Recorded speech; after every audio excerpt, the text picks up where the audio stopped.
যে মমতা বন্দ্যোপাধ্যায়ের জীবনে রাজনৈতিক জীবনে এখনো পর্যন্ত পরিবর্তন এলো না, যেই মমতা বন্দ্যোপাধ্যায় রাজ্যের মুখ্যমন্ত্রী হওয়ার আগে এবং মুখ্যমন্ত্রী হওয়ার পরে জীবনে কি বিলাসবহুল জীবনযাপন সে কাটাতে শিখলো না, যেই মমতা বন্দ্যোপাধ্যায় এখনো পর্যন্ত মুখ্যমন্ত্রী হওয়ার আগে ছিল হাওয়াই চপ্পল, মুখ্যমন্ত্রী হওয়ার পরেও হাওয়াই চপ্পল, এখনো সেই চপ্পলের পরিবর্তন হলো না।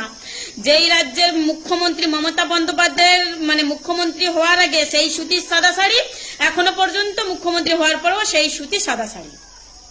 যেই মমতা বন্দ্যোপাধ্যায় মুখ্যমন্ত্রী হওয়ার আগে টিনের চালের বাড়িতে থাকতো, এখনো পর্যন্ত মুখ্যমন্ত্রী হওয়ার পরেও টিনের চালের বাড়িতেই আছে।